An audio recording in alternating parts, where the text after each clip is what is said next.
Probably started going up into the mountains, the San Gabriel Mountains, to hike, probably in the mid-20s, and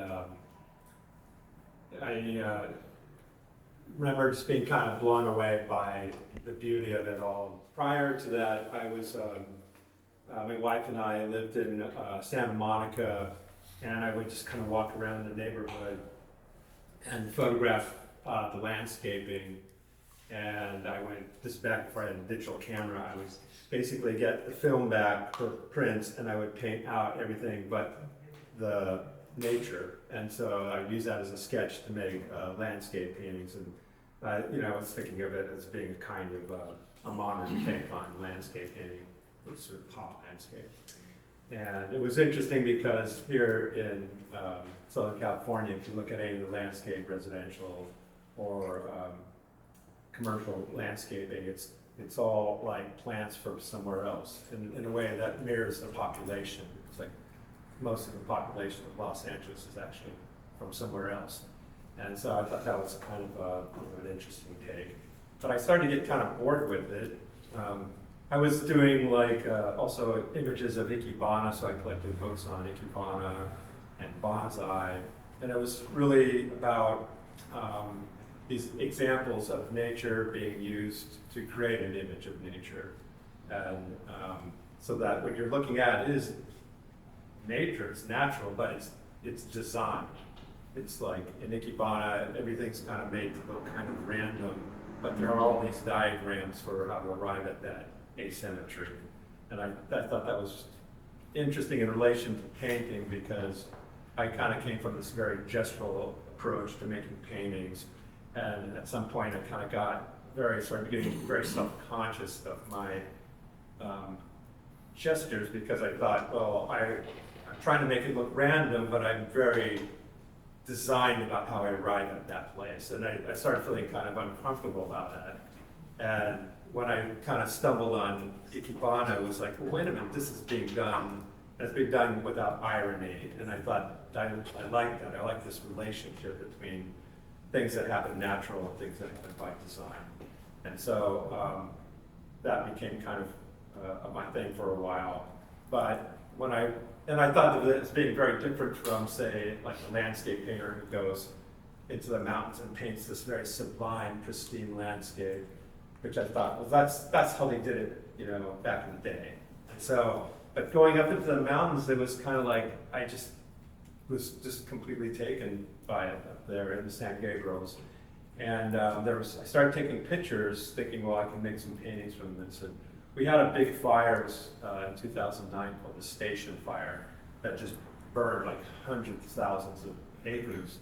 And I remember going up there afterwards and going to some of the areas where I had photographed and seeing how it had changed, and taking some comparative photographs and being able to kind of juxtapose them and just kind of really hit home, like, well, this could all just be gone. And so I started kind of going up there more and documenting all these different pine trees that were very interesting to me, that were kind of like bonsais, and that they had this sort of expressiveness and character. And what I would do is I'd use a digital camera, come home, get it on Photoshop, and just paint out everything but the tree, so that I have, it's just kind of a digital capture of just a tree. And I have like folders now filled with just hundreds of these things. And I always bring my GPS locator so I can take the location of it, and then I can always go back to it. I know exactly where each tree is. And so, but I do follow up every few years to each tree just to make sure it's still there. Some trees just die naturally. But occasionally we have these big fires, like we had the Bobcat fire in 2020, and that really burned up quite a bit of the area where I had been documenting trees. And so I've been kind of busy going back and re-documenting the trees now in their new state. And then we had the bridge fire, and it's like 2024 once again. That was the area kind of right above Wrightwood, where I had done quite a bit of trees, and that whole area is just completely burned. And it's there are a few areas up in the mountains that haven't been burned yet, and so it's not like I'm hoping for it, but it's kind of like I feel I have to document it. And even after the trees have been burned, it's there's still this process that they go through. Like usually when a tree gets burned, it's just the outer trunk and all the pine needles and everything, and it's just standing there in this stark black figure of a tree. And over time, the bark actually falls off, and you have this actually sort of bleached kind of trunk. And so there's all this process, and eventually that tree, once the bark falls off, all the termites and woodpeckers get in there and peck away at it, and eventually the tree falls down and becomes part of the soil. So it's just, there's tons of documentation of it too. And, but this documentation part of it has actually become a thing in itself as a part of my project. But originally the idea was just to go up there and get photographs of these trees that I could use as source materials in my paintings. I do these paintings that are very, what I call staged. They're like staged landscapes. So I have a horizon that just functions as a stage, and then I arrange the trees in different ways. And I have some samples of kind of how I sort of work. It's like I usually kind of will figure out a tree that is sort of my like star tree, and then I find like another tree that is like a sort of a supporting actor that can go next to it. And I try it in different relationships to the trees, and I do this with hundreds of different trees to kind of eventually get to a point where then when I'm figuring out a composition, I can, okay, now I can add like a third tree or a fourth tree. And so I start doing things that are a little bit more composed into more complicated compositions. And so I'm doing this with this like, it's kind of very methodical and obsessive, but this is how I kind of work. And anyways, that's, I guess that's sort of it in a nutshell. It's like I still have so much work to do. So Now you had been, you told me earlier that you had been really working on this body of work for about 15 years and really haven't shown it in a commercial gallery. I'm kind of, in a way, my work is almost more about preparation because I spend so much time even just making like a painting, like when I'm finally come to a composition, and I usually do everything with masking tape. So I design it on the computer, and then I make these very complex stencils that take a long time to make, and then it's like I apply the stencil to the panel. That takes a long time, and then the actual painting doesn't take very long at all. And then it's like painstakingly taking each section of the stencil off. It takes a long time. So any other painter would just make the painting. But I kind of have this way of drawing out every little part of making a painting out, from getting the source material to designing it to prepping the actual painting. And it's kind of a really stupid way of working, but it's my way of working. So it's like I kind of realized, well, it's like I'm kind of stuck with this. There's been times where I've cursed myself for kind of, why did I come up with this, But I'm actually I really like how I work. And so I'm kind of, this is my thing.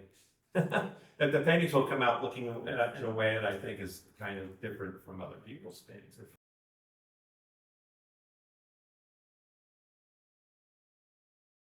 Nothing else. So It's kind of interesting. You said you started out as a gestural painter. You couldn't be more different than gestural, right? They're just.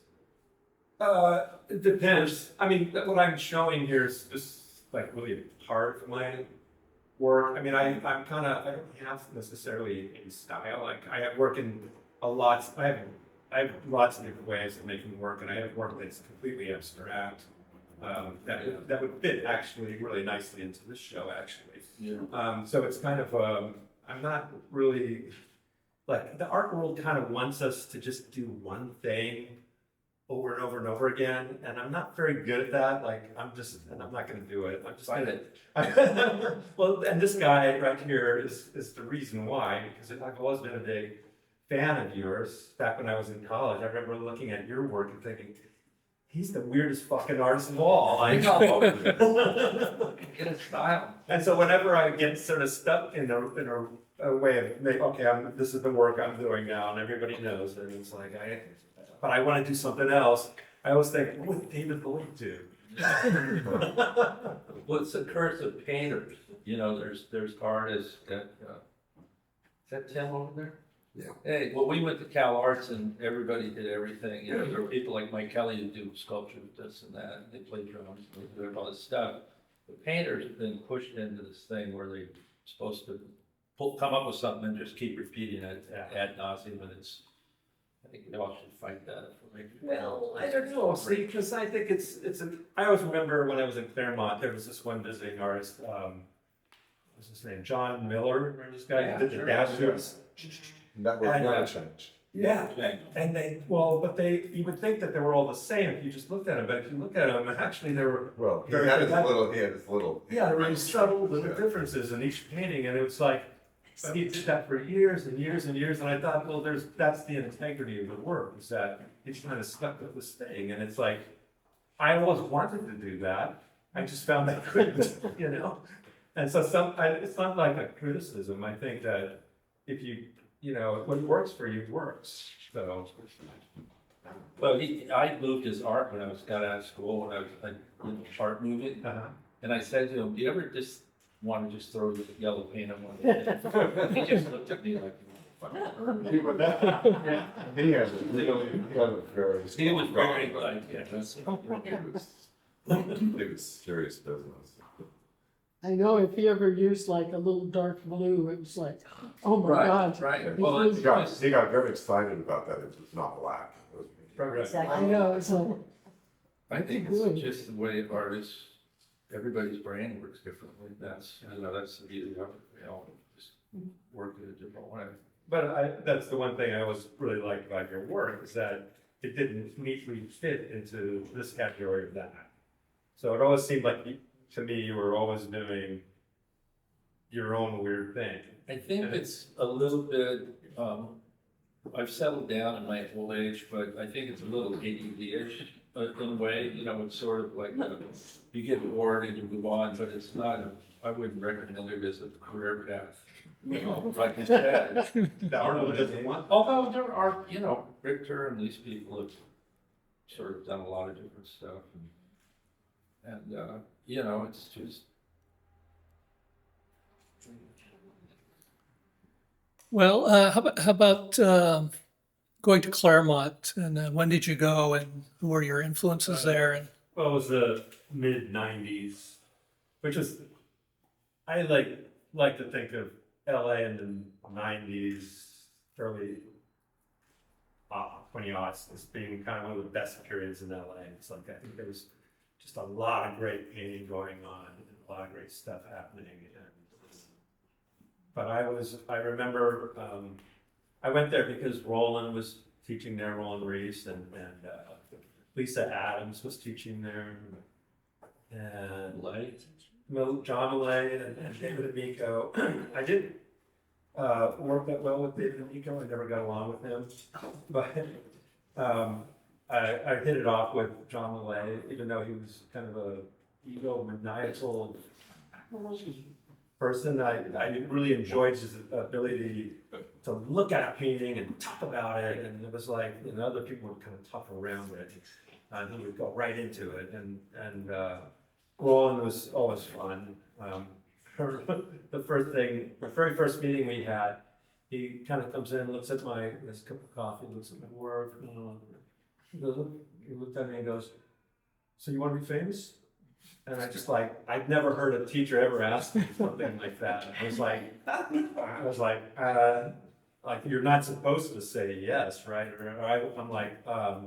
I said, I want to be successful, but the idea of fame makes me think of myself being up on a stage and everybody staring at me and that kind of like this. And that makes me really uncomfortable. And he goes, oh, okay, well, I just thought I'd ask. And then we kind of went on to talk about something else, and it was like, is he doing this with everybody? Is this like his icebreaker? And I asked around, and nobody else had that same thing. But fuck yeah. I can show you how. It's a sign here. Like the devil or something. But no, and so we had lots of different conversations. There was this one, he was in the full abstraction camp at that point, and I was always kind of on the fence. And I remember he kind of said, "Look, Greg, there's more freedom in abstraction." And I just laughed at him and said, "Are you kidding me, right? It's like there's all these rules and regulations now on what it is to be a real abstractionist. And it's like, I don't feel that in pictorial painting. It's like you can be a really sloppy pictorial painter or super neat, but nobody questions that's not pictorial enough. It's like, but in abstraction, it's kind of like this exclusive club. And you're saying there's freedom in that?" We kind of argued about that a bit, but I think I should note that like after I got out, I started doing these paintings of flowers, of like Ikebana, and eventually he caught up with me too. So. No, I have a lot of respect for him. He was kind of like my favorite teacher, and his paintings were amazing. And, I miss him. I have like there's times when I'm just in my studio kind of working and I'll think of something he said and it's like he's still kind of with me, it's like this, certain teachers you have that kind of just stick with you. So. All right, well, thank you. And I want to segue to Alex, since you also went to Claremont, and to talk a little bit about your work and your experience at Claremont, and who some of your mentors were there. Okay. In any kind of order you want to do it in. Which would you like me to start with, Claremont? Why don't you start with Claremont? Okay, cool. So I'm currently at Claremont. I'm graduating in the spring. Everyone should come to my thesis show. It's sometime in March or something like that. But I'm really excited about the work I'm making there. I have great teachers like Julian Hover, Rachel Latrowitz, Michael Rep Snyder, and a bunch of other teachers whose last names I can't pronounce, but they're really awesome. You should look it up because it's a really underrated place that doesn't get enough exposure to this kind of outside of Los Angeles, but like it's a really cool place.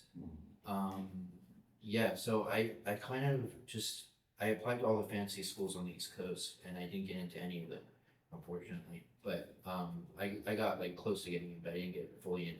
And I'm just so happy where I am as a grad student at Claremont. It's just like the best school for me and for artists in general. I think there's a lot of good friends I know there who are great artists and teachers that I mentioned before. Yeah. And so about your work, I see like sort of figurative elements and abstraction. I kind of really like the way that you balance those two, and what you have anything sort of to say about that? I mean, like, when I'm creating the work and I'm making the original conceptions, and then I cut up compositions, I'm thinking in a relatively abstract way. I'm feeling in an abstract way. I'm feeling the tensions. I'm feeling the release. I'm feeling like bulges. I'm feeling things colliding together. And I'm thinking about line work. But in the back of my head, I'm also thinking about anatomy and body parts and like the fragility and weight of the body and like how it relates to playing basketball, for example, here. So it's kind of autobiographical because I used to play. So it's just all about those kind of things, and like there's just a lot. It's for me, it's like fertile ground to like just expand outwards from. And do you did you do a lot of drawing Yeah. before you went to grad school? I mean, I still do, but yeah. Drawing. I mean, the root of my practice is drawing. I don't have a particular order in which I work, but it always seems like I start off with some sort of drawing at a smaller scale, and then I just blow it up, or like just figure out the exact dimensions I'd like the painting to be, just depending on how like the tonality of the line work, the tonality of the charcoal or thin veils of oil paint in the back, or the basketball, or anything like that. I'm just trying to make fun of cool work more than anything else. Like I'm trying to excite myself. I'm also trying to connect with like a pure part of myself that's like somewhat connected to like nature or like, because even this looks like a landscape a bit, or like tree limbs or something like that. So it comes with that same sort of fragility and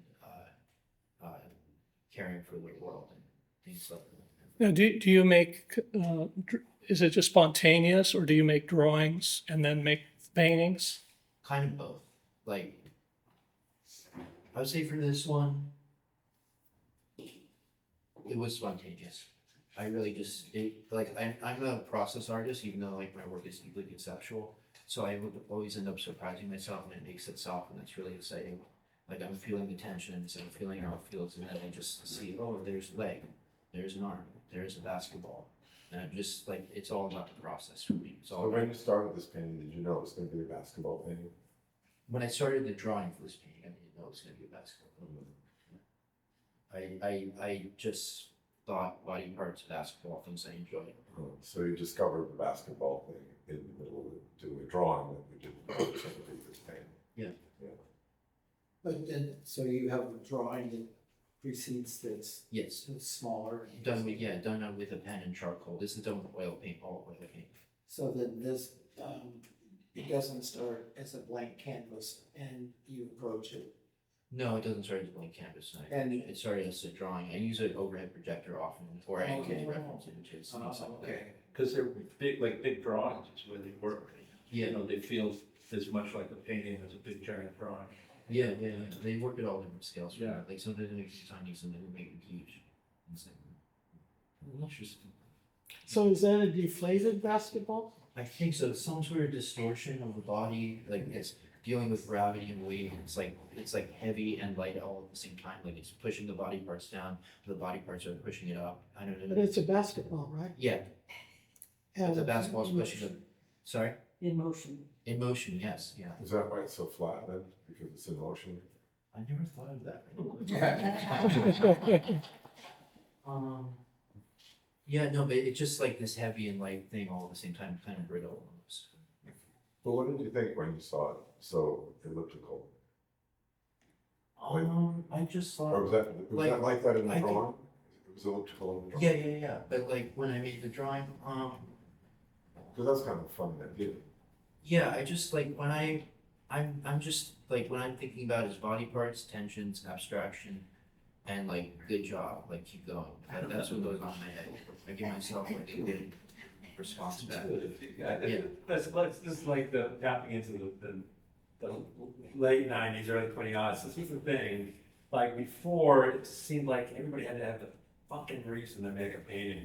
And it was like, I remember the whole critical theory thing. Everybody was like reading this boring ass text, you know, in order to kind of inform their work. And it was like, all of a sudden in the 90s, it became like, no, you don't need that. Just have your own stupid reason for making a painting. And it was kind of like, and that made it exciting again. Like all of a sudden painting got fun and interesting because artists didn't feel like they had to do what the instructors were telling them to do. Yeah, it's just so weird that Claremont. It's not like the school where they're preaching to you. Yeah, Or, that was one of the reasons why I went to Claremont was because it seemed like a place where they actually welcomed painters. Like a lot of other schools back then were kind of like, no, painting's dead. It's kind of like, so you had to kind of, if you were going to paint, you had some pretty good reasons to. And it was much more, it's good to know it's still, like I didn't know Michael Reiss was there. He's amazing. he's awesome. Yeah. And Rachel was fantastic. Like I was there in her first semester. I didn't vote. I don't know if you guys vote on it. I mean, we used to vote on the incoming faculty and students. And like I didn't vote for her because I thought, well, she's not going to teach. What am I going to learn from her? You know. And it was like, but she was great. I just thought she was like, she had a way of going into no matter who we were, whose studio. She could go in there and find exactly what you needed to kind of, she could pinpoint stuff like so quickly. And was just so perceptive and fun. Like she had energy that some of the other teachers like Dave didn't have. He doesn't watch this stuff. So Gary, now we'll ask you about where you went to school, but and your work. And I really wanted to say that Gary was pretty much the inspiration for doing this show. I saw his work and I really thought he was doing the best work that I've ever seen him do. And maybe he did other work that I didn't see that's better, but I really, really like this body of work. And I've known Gary for probably close to 30 plus years. And so then the idea came around to like, okay, how do we just make the show around that? And I thought an interesting idea would be to mix and match some younger artists that are still in school and some veteran artists that are long graduated. And so this is kind of what we have here. And so it's an interesting mix. And I always like it to do these mixes where you kind of don't know which one is the older artist and which one's the younger. The older artists are making young work, the younger artists are making mature work. So I was really happy with the outcome. And so anyways, tell us about your new work from the last couple of years. And I think you're right. I think it's the best work I've ever done. I'm really proud of it. And I went to UCLA, got my BA in 74, and my MFA in 77. And the 70s were a great time in the art school, at least at UCLA. It was a great time. I mean, I look back on those years with just, just so much happiness. It was, I loved the faculty. I became friends with a lot of faculty. Bill Reiss and Sam Amato and Elliot Elbar and Les Miller. Les was up there. It was a school that was really, it was about painting. I think I was actually signed up to study with Dievenkorn for my first class, but he didn't come back after he had gone on sabbatical because he had a show in Marlborough in London and did really well. But I wound up having, my first teachers were all new realists because that was happening back then. And it was a great foundation, learning how to paint figuratively. But I really loved abstraction. I always liked Miro and genre art when I was first looking at art. I like simple organic forms. I like the color. And UCLA, Dievenkorn's influence was huge. A lot of these guys I just mentioned, they were all really interested in color. They were, everybody, they were, interesting, smart, funny people. I really enjoyed getting to know all of them.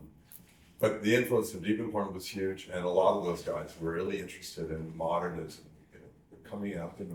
I think Matisse was a big hero for a lot, and so they really loved, and as he was for Dievenkorn, they loved color, and there wasn't an exact way to paint, at least not my experience. Everybody was pretty happy to let you do whatever you wanted to do, and it was actually the attitude back then was kind of very non-professional. Most of, at least the faculty that I was, the older faculty that I was connected with, they were people who sort of had an anti-professional attitude. They thought they didn't help you figure out how to get into the gallery system. They didn't encourage you to do work that was going to be commercial. They encouraged you to stretch yourself, to make paintings that push the boundaries of what painting could be. And so, the new realists, those guys, you definitely, if you wanted to be one of them, you were going to try to paint like a photograph. Well, that's pretty clear how to do that. But to paint abstractly and to try to stretch it, that could be a lot of things. So anyway, I look back on that period really, really fondly. Exciting time to just do whatever I could do. A chapter reading was another teacher of mine that was close with jazz too, and he just said to me, because I had a sort of goofiness in some of my work, he said, "Don't ever lose that. Keep the goofiness." So, and when did you first start kind of forming this work? And so this stuff sort of, it was a slow process, and there are hints of some elements in here were always in my work. I always had an ability. I mean, I had at different times in the 50 plus years I've been painting, I could do pretty obsessive stuff, and then I could do pretty minimal stuff. So actually, my work probably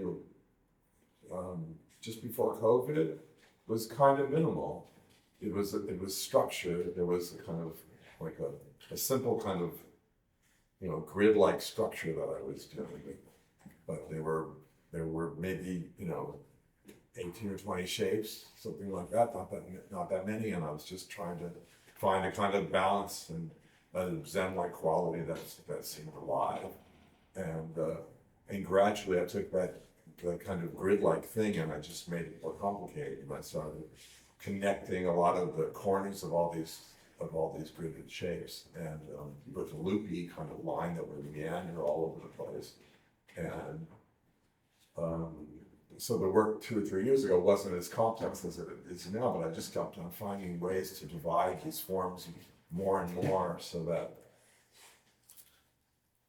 that they just all seemed energized, and that I could see a little line here would sort of relate to a little line there, would relate to a little line there, and there'd be all this kind of way just to, I don't know, to me, I think the idea when you make a painting is that you're going to make something that's going to engage the viewer, and I want to be engaged when I look at my work. I want to be engaged when I look at anybody's work, and if a work keeps on providing me with some kind of entertaining movement throughout, that I'm just continually looking around the work, finding new surprises, then I think, well, what could be better than that? So I'm trying to make the work so that my eye is just running, is sort of, there's a resonance that just sort of pulls me to look all over the picture and discover new things, and to feel like I'm seeing different kind of events everywhere I look, so that it's there's a lot, you get a lot of payoff. It's the more your eye wanders around, the more you find good stuff. That's what I like the viewer to feel when they see my work. I like it to be something that you can look at for a really long time and always find new things. So I think that's what art should be. It should be something that you're always, if you really like it, you should want to come back to it and understand it a little more and find more things in the painting that resonate with you.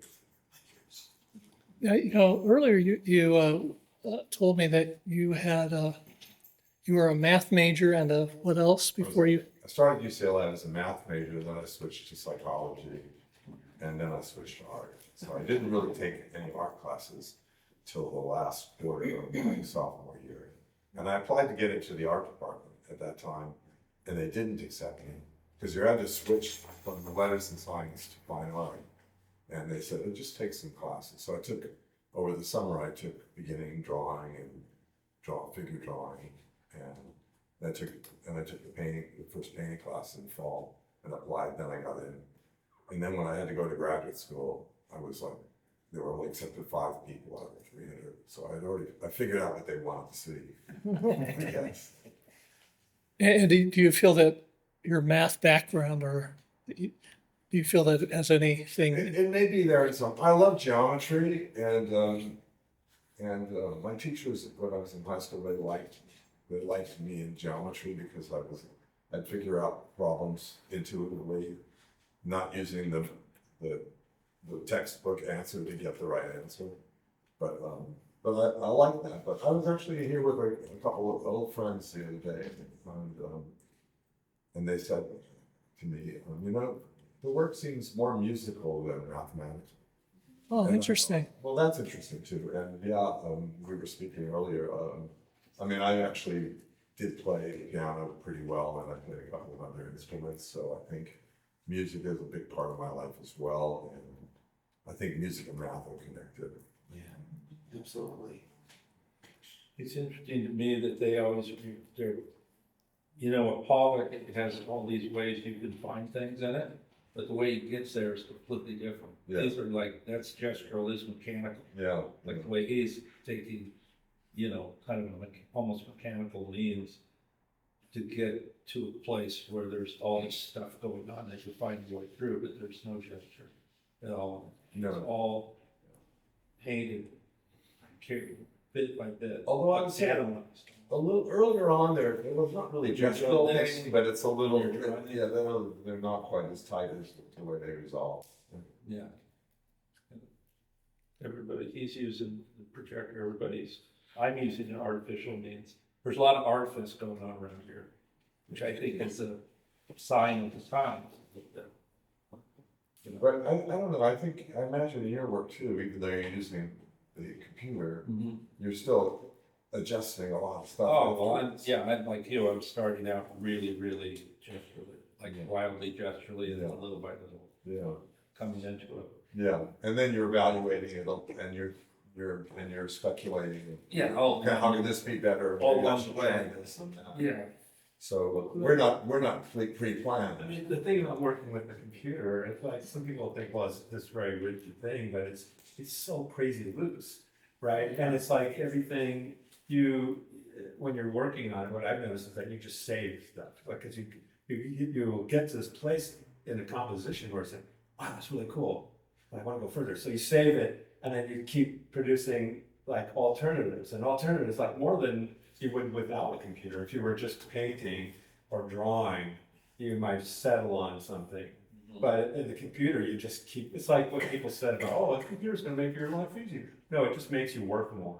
It's like, I would have to say though, for myself, I've done some murals and I've done some prints based on computer, all this stuff. But the problem I have with computers, everything looks good. And you can't, with paint, it can look really bad. Yeah. That's why I like painting better. I think painting's hard to do. Well, yeah, and it's, the computer is just a means to get to a point for some artists. It's not it's not the end product for you. It's a means to an end. I have some things that exist only virtually, kind of like on the computer, like, I would have to print them out. But then it's the print, and it's kind of like a digital print. But I have like where I scan, for instance, organic blobs of paint, and then I get them in Photoshop, and there's tools like where you can stretch the paint out again, make it malleable again. Yeah. And so it's like, but it's always just this virtual thing, Yeah, it's really easy, but I've done it too. And actually, I think having Strikes used make things hard. well, I pride myself on that. The work is really hard to do. It's hard to make any work. And I always tell my students too, but painting's hard. It's hard. Yeah, it is. It is. I teach at Brentwood Art Center. Oh, yeah. Private school. Yeah. But I also think about, I think having learned Photoshop and I use it a lot. I don't use it in these works, but if I've done printmaking, some of the prints I've done, I've worked with a publisher and I've used that as my means of getting the image. But thinking in terms of layers, I wouldn't have made these paintings if I hadn't worked with layers in Photoshop. Because I think they make you think about this kind of overlap stuff in a different way than you could before the computer was invented. See, this is interesting, because I was thinking, as I was coming here, I was thinking, well, Karl doesn't have like some kind of structure for how he's gonna arrange this top. I'm just gonna jump in there with a question. I'm gonna ask these four artists, in group show, what would you say, how is abstraction different today than it was in the last century? Because we went from this sort of, we were in this kind of cluttered room with all this stuff in history, and we found an opening and we went through it, and the next room was like completely empty. It was like 21st century. And it was like, how did we fill that up? And is it different now? Like, can you say, we're at this place with abstraction that is where it wouldn't have happened like this in the 70s, 80s, and 90s, but it's like, this is totally unique. And when you were talking about the AI. I think that's the problem right now. I was reading an article about the amount of gestural, like de Kooning-esque abstract painting that's been done by a lot of younger artists right now, that just looks like. If you go on Instagram, you see so much Just, stuff. it all It's looks like the like- same guy. Like that, and it's not like what Dana's doing, which is super totally structured and Yeah. building form and all this stuff. This stuff's just free form, and it's funny because I don't know, there's a, there, at the end, it said, about that, and he said, it's stranger still that such lowered expectations for painting's formal development has been normalizing for nearly a decade now. In other words, artists, I feel like a lot of artists, painters are not pushing the envelope. That's how I feel when I look out in the world, because I mean, for me, it's the most interesting part of making art is just to sort of see where this thing goes. And we had like modernism, then we had postmodernism, then we had like, I don't know what this is, postmodernism, where a 23-year-old kid will make a de Kooning painting and it'll end up in somewhere like Werner. And I look at it and I'm like, what the fuck? That's been done, that's 75 years old, that vocabulary he's using, or she or whoever. And I feel like in painting, I think painters are getting lazy myself and not trying to expand the boundaries of what this thing can do. And I really do think that's my opinion.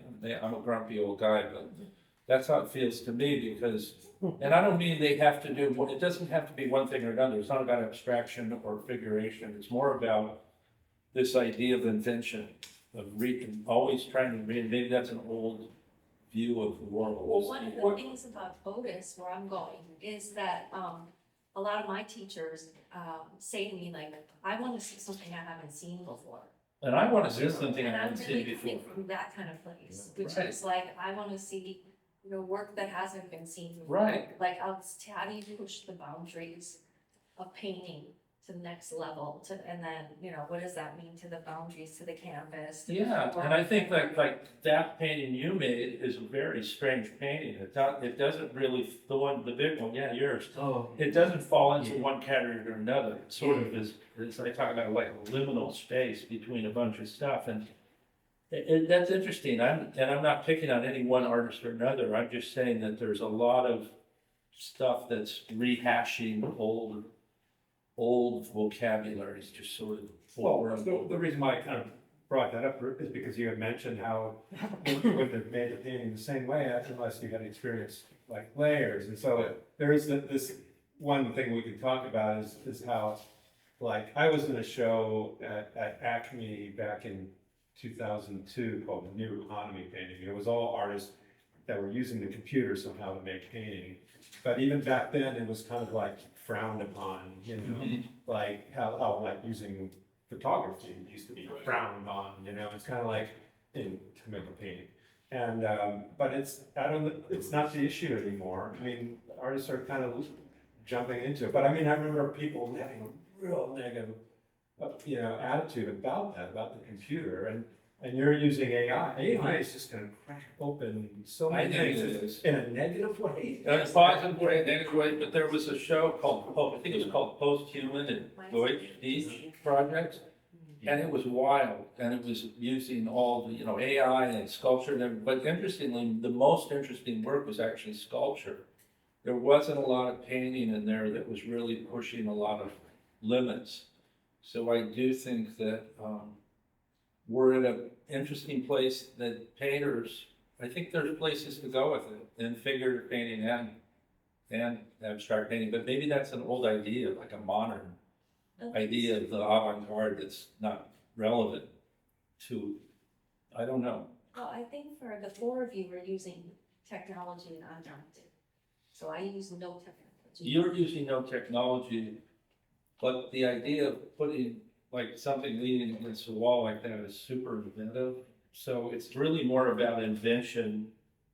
To me, it's not about necessarily if you're going to use technology. It's That more fits like, more of the Otis attitude that I've been there 2.5 years. I'm graduating this December. So I think that kind of idea of invention and like really going off the wall and looking at liminal spaces between paintings and sculptures is also just an interesting way. And I like the computer, the AI and everything. It just, in my work, it hasn't been helpful. yeah, I think it's just a tool that we'll see. Before it kills us all, my God, there's some cool shit you can do. That's right. But actually, what's what you're doing because you come back to the work after the AI has done stuff. Well, yeah, I can That's- describe. That's you what guys how I that's do what what I do, but that's what saves it. Oh yeah, no, I'm trying to do something completely like Your work is a different level. it's. I'll explain it whenever. Yeah, go ahead. Okay, well, what I'm doing basically is when these AI image generators first came up, I started seeing people writing in prompts and making, you write a unicorn riding a cowboy on Mars, and it comes up with a cute picture of a unicorn. And I thought, Jesus, I wonder if you could use my own work as a feed. So I just started inputting I use my own work as data, my paintings, I make a lot of ceramics, a lot of drawings, and I start throwing them in there. And it comes up with imagery that is really odd and strange. And I make little sculptures and take pictures of them and give it to the AI, and the AI comes back, and it's all my own work. So then I print out parts of it that are based on my pictures, and I use those as collage elements, and then I start adding paint and fabric and all manner of materials to kind of take a digital thing and make it analog, make it in the real world. So there's these, I hope they're combinations of like artifice and old school painting. Well, that's the fun thing, looking at it. Kind Well, of yeah, that's deciphering that. Right, there's a lot of artificial intelligence, AI generated art is basically people prompt something, it makes a picture, and then they frame it. And that's, to me, super boring. I was thinking of it as like the synthesizer, like when they first invented synthesizers, I think the idea was to replace like an orchestra or a big horn section. 100%. In the studio, but it became more interesting as just this weird, Those are the the noise machine. weird stuff. Right, and so the weird noises that came out of these different, machines became actually more interesting. Well, they thought drum machines would get rid of drummers, Yeah. which it never did, but it's created, technology is, something like AI is just here to stay, but for artists, I don't think old school painting's going anywhere, but I think as artists, they can take it and use it in interesting ways if they choose. It's not better or worse, it's just another sort of tool like Photoshop or even a projector, or, we just use whatever, sewing machine's a tool. So Yeah. how does your collage on the computer become this? Well, their parts are printed out, are literally printed and adhered to the surface. And then I go in with paint. Sometimes I use airbrush and I use different materials. I use wax, like encaustic and different things. So I'm trying to take that kind of digital quality and make it a thing, an object. And the shape part helps that, I think, that it becomes like a sculptural. And the newer ones I'm adding ceramics to, like literally ceramic appendages. So these are collages and then paintings. They're collage and that are paint. developed Yeah. from that. Yeah. And so they're not, all those are sorts the of starting things. point. You go It's a from starting point, yeah.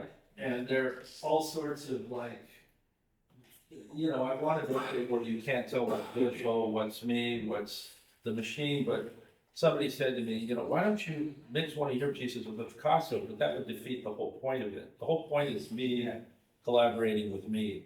Well, I'm curious because, we've been talking about how painting is now and how it's evolved. I wonder about how much you really think it's all evolutionary and doing things new, and is it forever going on to doing things new beyond what's been done with abstract expressions?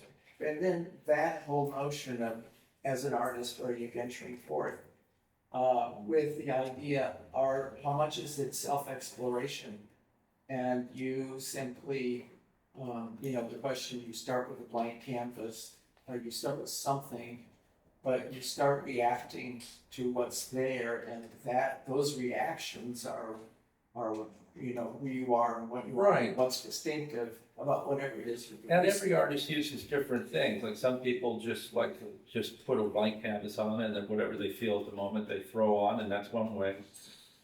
For me, this is a new way. I mean, I've made thousands of paintings old school way, and this is a new way to get like this. And it's like I start talking to this machine. I mean, it's really creepy. I feel like I have this relationship with this thing that it and I are, and I just say, okay, well, here we go. You don't need a therapist. I don't think, well, you know, ChatGPT, the talking kind, that is wild. Because I've had conversations with talking ChatGPT that are just trippy. Yes. But anyway, so you're saying, I love the idea that this is all self-referential. This is. Oh, it's completely cycling, self-referential. cycling, Yeah. cycling. And when I wanted to do something, like I want something shiny, I'll build a sculpture out of foil and take a picture of it, and then give it that picture of foil and give it one of my old paintings that was all paint, and it'll just go, "Ugh." And it'll come up with this weird, like, shiny thing. Oh man, that was so wild. Yeah, isn't that always the problem for artists, is like that point where you start imitating yourself? Like both musical artists and I guess visual artists too, they can get to this place where everything just becomes rote or whatever. And Yeah, and so this is in a way, it's like you're challenging that in a way that challenging it, and it's you know, it's what you want to do as an artist, just sort of keep asking, so you don't become formulaic. Tim here is an artist that I've known forever, and he went to Cal Arts too, and I think Tim is always, I don't know if he knows where Tim ever over there, but he's always like infused, if this one you think you figured him out, he does something completely different. And I think that's very brave for an artist to do that, because it's really easy to fall into kind of mannered, same old way of working. It's also very brave of the gallery. It's very brave of the gallery to show them too. Oh, I've been, yeah. And now we're talking about Rosamund, because she went through, what, 4 or 5 different stylistic. Well, Rosamund was really great about just diving in, thinking like an artist, not a dude. So when you were at school, David, did your professors talk to you about not being formulaic? I went to Cal Arts and they didn't even like painting. So they were like, which forced me to really think about what even painting was.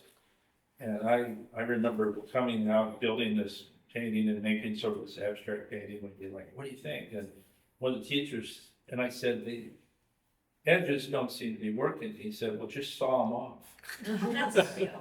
And that started me down the road of shaped art. But it was just, they just thought outside, always up to the bottom. I don't even think they liked painting very much. So it kind of put you on the defensive, which was kind of cool, because, you know, you didn't.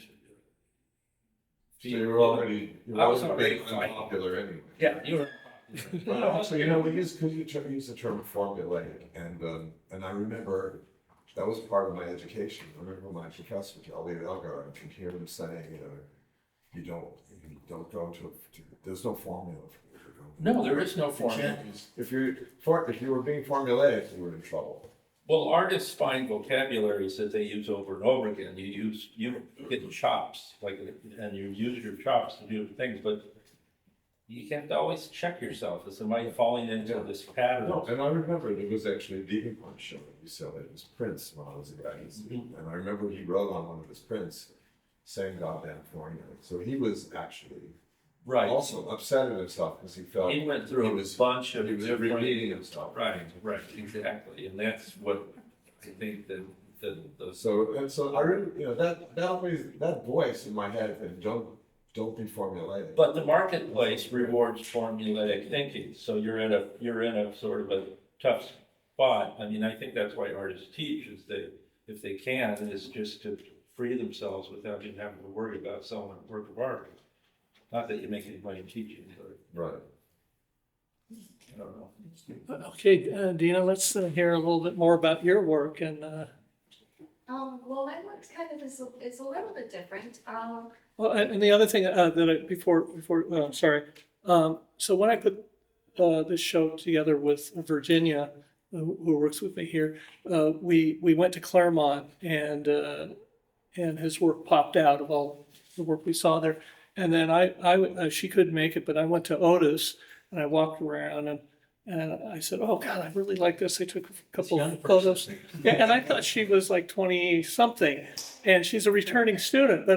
But I thought that was such a great thing about like just going. I didn't meet any of the artists. Usually, when you go do the grad visits, you meet them, but this time I didn't meet any of them, and it was really a nice serendipitous thing. And then Virginia told me, "Oh God, she was born so and so," and I said, "Oh, okay, well, I love the work, so what does it really matter?" But it kind of threw the concept of the show a little bit out of kilter, but ultimately, when you pick work for a show and artist, it's usually more of a gut instinct than the resume or whatever, and ultimately that I think becomes the best show anyway. So even though the show had some parameters, I thought it was very free, and I just wanted to say that before. Thank you. I think it was actually a really serendipitous situation because my mentor that Carl didn't know is David Lloyd for the last 5 years. And besides from David, I went to Otis and met Cranston, who's Cal Arts, is my mentor, Corey Newkirk, Chicago, Jane Moon, Cal Arts, Curtis Cal Arts, and Benjamin Weissman, I think you see him there. Those are my main mentors, and especially Meg as a painter. And it's a small world because I feel like David, who's been my mentor, I feel like I came from a Cal Arts. He is, oh my gosh, is my mentor. I feel like I have a really Cal Arts attitude, which really, it's funny because it kind of, even though I didn't go to Cal Arts, Otis is this incredibly conceptual place. It's really open. It's called, I feel it's like the soft hug of the art world. And I went back there older and after having kids, and I just like going from David to then Otis and just being able to kind of explore this language that had been inside of me for a really long time. And what I got out of it was really an understanding of where my art was going. And I think of my art as kind of a feminist intervention into the male-dominated MX, post-minimalism, like conversations about constantly the male artist. And I think my work is coming in there with a lot of the same energy of a male artist, with the gesture, the grapple, moving the paint, the flowing the paint, and bringing in, different materials. But I think I kind of go even further. I'm trying to take it past the idea of like the average bravado painting into this, almost go to the point of extreme, to almost deconstruct it and then rebuild it back with this intensity on floral motifs, on domesticity. My work is a lot about domesticity, about raising a home. I was a rabbi's wife. And my 10 years were spent making fabulous dinner tables and cooking the best mastival soup you've ever had. And my napkins never matched. See why. And so this domesticity is the backbone of my work. So I have all of these pieces in my head, are formulaic. I draw these abstracted still abstracted landscapes. But then I don't stop when I abstract them. I take them, I obfuscate them. I want to completely take it away and then re-ornate it with more ornate. And I feel that it's even coming off the walls now. My newest work has come off the wall. There's a monolith and it's half of a couch cushion on the back. So that I'm really playing with domesticity and like gestural painting.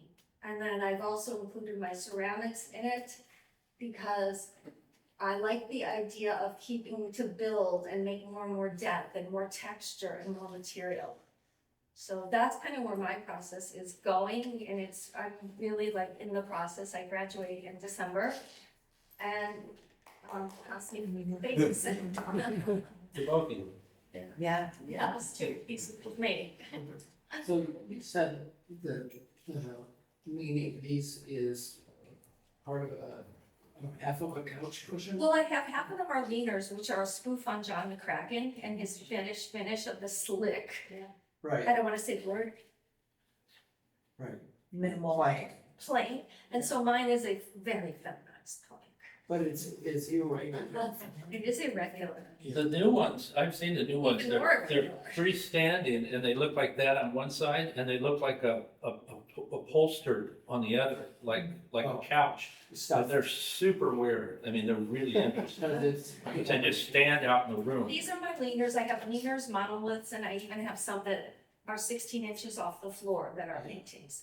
So they're an exploration into the boundaries between abstract expressionism, post-minimalism, feminism, and domesticity. And first, And furniture almost, yeah, furniture, I guess. just can't sit on it, you'll get a butt full of. Don't sit on it. It's an ironing board, right? But the irregularity of that is really subtle, which I think is really the strength of it. It's like, oh, it's an ironing board. No, it's not. It's a blank, really a surfboard, no. No, yeah. And it has flowers That on it. opens it all up. Yeah, Right there. yeah. And then it's got all this stuff on it. Yeah. Yeah, but that's what I'm talking about, like take painting and just see where it can take you. because that goes. How do you ship it? Okay, that's really fun, guys, because it's just had a solo show at Shrine, New York, and they got 10 pieces. It is shippable. We just pack it, and we put it a long time in a You fucking dry in a it. truck, or I've been known to, if it's a show, I've driven them. And then they ship them, the stores, the galleries are able to ship them somehow. They know how they float them and they know what to do. They can get more The places. things that cost too much money for us. Oh, well, I guess so, but yeah. But I don't know, I've been getting them myself. Like I get orders on Instagram and I've been able to put them in enough to, maybe not a huge one to Denmark, but I can definitely get my 11 by 14s and my 20 by 25s and, those things. These are a little bit harder. That's what I was thinking. Yeah, hopefully people like them in LA.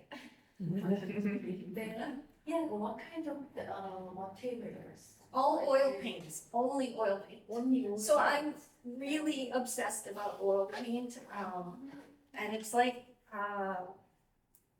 it's very important to me, the sensory aspect, of the oils and how they maintain the smell and the way they move and they stay wet and how I can layer and layer for years and cut them back. So I use oil paints, cold wax, and ceramics. Those are my, and sometimes spray. Cold wax, which I put in the paint and makes it a little thicker. So that gives it a matte color, matte, and then I use stuff, regular oil paint with shiny, and then I use ceramics and spray paint, and I'd occasionally glitter. Do you find that some of the paints work better, some of the different brands of paint? I've learned a lot about paint and making because I know a lot about paint, and I feel like I've even found really good paints for cheap. I found better ways to do it, and now I'm actually thinking of making my own paint with powders because I can make more. But I do find a lot of deals. Thank you. Thank you. It's expensive too, good paint, foil paint really adds up. Especially you have to use a lot of it. Yeah, I don't have a lot of other things, but I have a lot of oil paint. I always tell her, try building up with, remember I tell you try building up with Tells me every acrylic? week, and I can't. And she was like, screw that, I oil can't. paint all the way. I can't pull it back. Once you have acrylic, it's gonna dry and I can't carve it back out until you start. Yeah. A lot of these take between 3 and 6 months. Do you find when it dries, does it change a bit or? Yeah, I have learned a lot about like when they dry now, I know like I put in a gloss on it and I have a matte. And so once they are in the process of drying is when I start to varnish them. And varnish goes pretty quick, so. Yeah, I had an artist I showed some years back, and he painted quite thick, almost as thick as these. And he had one brand of paint that just worked perfect for him, and forgot what it was, Oh, wow. but it wouldn't work with other brands. It just was this one brand. I think it was from Italy or Switzerland or something, and it had a real nice body to it. At the same time, good color, and so. I use Charvin for people who want to know. Jerry's Artorama, $18.99, $150. What was the inspiration for that painting? So that's, I paint, when I get into painting, I do a lot of drawings, like I said, of still lifes and landscapes and figure painter. I'm trained as a figure landscape still life painter. And so a lot of times they're about landscapes and still lifes and forms that I've seen. So I oftentimes will have an idea in my head of like, a landscape was on my head the whole time, and like flowers and gardening and the earth. So sometimes whatever's on my head will come through. Like if I'm perseverating on like flowers for the month and I'm looking at all these landscapes and then I stand in front of there's a good chance you're gonna get some sort of landscape and layers in there. Or if I've been looking at dinnerware, might get a vase in my pot. So I think I'm processing what I see and thinking about, and really what's capturing my opinion in turn, what's capturing my ideas about painting and form at the moment, so. So you're combining landscape and a little bit of I don't think still life in there, or is I it? think it's all together. I think they're all just part of it. There's a wheel, there's a landscape, there's flowers, there definitely is some sort of like inner earthwork. But I don't define it that much. It's almost like these are the stored images after like, that have keep coming back up as core images that I want to work with. And then a lot of it is really letting go. These are to let go for the first, week and just keep exploring without really preconceived ideas is where I try to go. Mm-hmm. And that's really where it comes from, me just standing there. Yeah. And like responding to the paint, what I put on. But there's always in the back of my head the things I'm thinking about. Mm-hmm. Great one, great painting. I really love that painting. Thank you. Yeah. It's for sale. My artist husband must have helped me. Yeah, it's not far than that. How do you know when they're finished? Oh, they feel finished. That's it. Because I will call David, and how many times have I sent you a picture, and until I feel it, Dave will be like, it's good, or it's not good. All I've done with Dina is encourage her to just keep going, just keep doing what you're doing, it's great, just keep doing what you're doing. And then I figure Keep doing out what it you're doing. feels complete in my body. It literally feels done. And until it feels done, I'm like, can't let it go. But the minute it feels done, I can like somehow walk away. Not a little obsessed, you can tell. Any other questions? Come on, you guys, you want to song? Nobody I have a wants to question for Greg, but maybe, anybody else want to address that story too. I was going to ask you, do you consider yourself a painter or a process artist? Or somewhere in between? I mean, because you talked a lot about, the research that you do and hiking and coming back to the studio and your photos and then cropping things out and then taping and you said that was a I really think, important part of how you work. So yeah, you said you're process artist first and painter second, or? Definitely in my early days would consider myself a process painter, and I went to Claremont, which was very much at the time where all the process painters were. And we were all into having a nice way of making a painting, and that was the painting, the way you painted it. But there was one of the artists I was looking at in when I was in grad school with Jonathan Lasker, and he was like this painter that everybody hated, and I hated him too. And so I realized that I was actually thinking about his work more than the artists who I thought I liked, like Sean Scully or Bryce Martin, or was. And I thought, well, why is it getting under my skin? And it's like I started looking more at his work and realized that there was a kind of wrongness to it. But the more I looked at it, I realized, and I remember talking to David Nagel about this, because David said he tried to curate him into a show on abstraction. And Jonathan Lasker said, no, I'm not an abstract painter.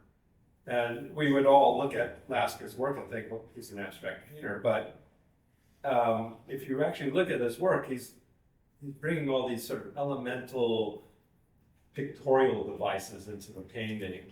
And like, you know, it's always been an abstraction, right? You're supposed to destroy the figure-ground relationship. And, but he has it in his paintings. There's like a figure and there's a background. And in the background is a pattern. And that pattern gets smaller as it gets to the top of the painting, implying depth, you know, and things like that. But